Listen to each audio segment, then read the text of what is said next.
कृष्ण सुदामा की मित्रता। श्री कृष्ण सुदामा की मित्रता बहुत प्रचलित है। सुदामा गरीब ब्राह्मण थे। अपने बच्चों का पेट भर सके उतना भी सुदामा के पास पैसे नहीं थे। सुदामा की पत्नी ने कहा, हम भले ही भूखे रहें, लेकिन बच्चों का पेट तो भरना चाहिए ना। इतना बोलते बोलते उसकी आंखों में आंसू आ गए। सुदामा को बहुत दुख हुआ। उन्होंने कहा, क्या कर सकते हैं, किसी के पास मांगने थोड़ी ही जा सकते हैं। पत्नी ने सुदामा से कहा, आप कई बार श्री कृष्ण की बात करते हो, आपकी उनके साथ बहुत मित्रता है, ऐसा कहते हो, तो वे तो द्वारका के राजा हैं, वहाँ क्यों नहीं जाते? जाइए ना, वहाँ कुछ भी मांगना नहीं पड़ेगा। सुदामा को पत्नी की बात सही लगी। सुदामा ने द्वारका जाने तय किया। पत्नी से कहा, ठीक है, मैं कृष्ण के पास जाऊंगा, लेकिन उसके बच्चों के लिए क्या लेकर जाऊं? सुदामा की पत्नी पड़ोस में से पोहे ले आई, उसे फटे हुए कपड़े में बांधकर उसकी पोटली बनाई। सुदामा उस पोटली को लेकर द्वारका जाने निकल पड़े हैं।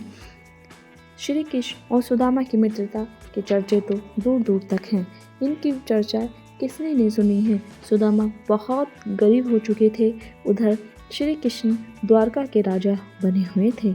वो अपने बच्चों को दुखी न देख पाई सुदामा की पत्नी, तो उसने सुदामा से आग्रह किया कि आप श्री कृष्ण के पास जाइए, शायद वो ही हमारी कुछ मदद करें। तो सुदामा ने अपनी पत्नी की बात मानी और पोटली लेकर निकल गए। द्वारका देखकर सुदामा तो दंग रह गए। पूरी नगरी सोने की थी, लोग बहुत सुखी थे। सुदामा पूछते पूछते श्री कृष्ण के महल तक पहुँचे। दरबान ने साधु जैसे लगने वाले सुदामा से पूछा, ए, यहाँ क्या काम है? ए, यहाँ क्या काम है? सुदामा ने जवाब दिया, मुझे कृष्ण से मिलना है, वह मेरा मित्र है, अंदर जाकर कहिए कि सुदामा आपसे मिलने आया है। दरबान को सुदामा के वश देखकर हंसी आ गई। उसने जाकर कृष्ण को बताया। सुदामा का नाम सुनते ही श्री कृष्ण खड़े हो गए और सुदामा से मिलने दौड़े। सभी आश्चर्य से देख रहे थे। कहाँ राजा और कहाँ ये साधु। आगे देखो, मित्रता करो तो पूरी निभाओ। मित्रता ही एक संवाद है जिससे हम अपनी भावनाओं को दूसरों को बता सकते हैं। मित्रता इतनी गहरी थी इन दोनों कि कोई इनके बराबरी नहीं कर सकता। श्री कृष्ण जैसा मित्र आज के जीवन में मिलना बहुत ही मुश्किल है, क्योंकि दोस्त का ही दुश्मन अब निकल जाता है। श्री कृष्ण को लगा, हाय सुदामा आया है मुझसे मिलने।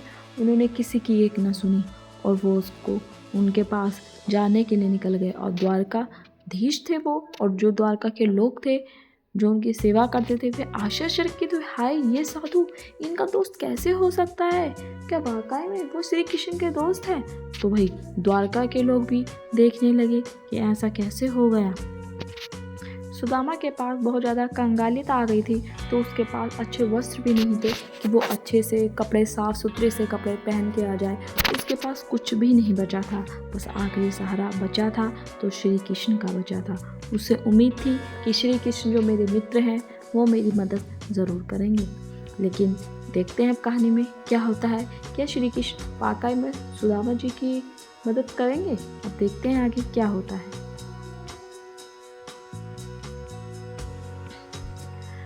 कृष्ण सुदामा को महल में ले गए। सदापनी ऋषि के गुरुकुल के दिनों की यादें ताज़ा की। सुदामा कृष्ण की समृद्धि देखकर शर्मा गए।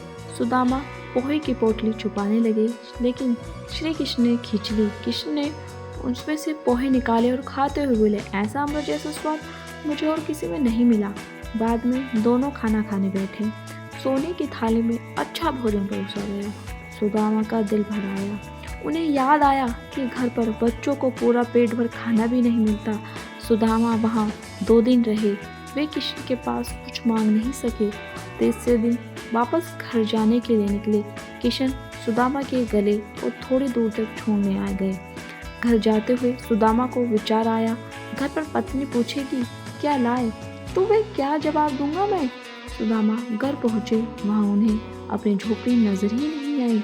उतने में ही एक सुंदर घर में से उनकी पत्नी बाहर आई। उसे सुंदर कपड़े पहने थे। पत्नी ने सुदामा से कहा, देखा, कृष्ण का प्रताप, हमारी गरीबी चली गई। कृष्ण ने हमारे सारे दुख दूर कर दिए। सुदामा को कृष्ण का प्रेम याद आया। उनकी आंखों में खुशी के आंसू आ गए। देखो, एक दोस्त ने दोस्त को समझा। हालांकि सुदामा जी ने उनको बताया नहीं था कृष्णा को कि मैं यहाँ क्यों आया हूँ, मेरा मेन मकसद क्या है, लेकिन उनके दर्द को, उनकी वेशभूषा को देखकर श्री कृष्ण समझ गए थे कि मेरा दोस्त जरूर किसी न किसी मुसीबत में है, वरना वो इस हाल में कभी नहीं होता। श्री कृष्ण जी ने उनसे बिना पूछे अपना उनको जितना देना था दान दे दिया था। देखा जाती है और ना ही अमीरी गरीबी देखी जाती है। इसलिए आज इतने युगों के बाद भी दुनिया श्री कृष्ण और सुदामा की दोस्ती को सच्चे मित्र प्रेम के प्रतीक के रूप में याद करती है।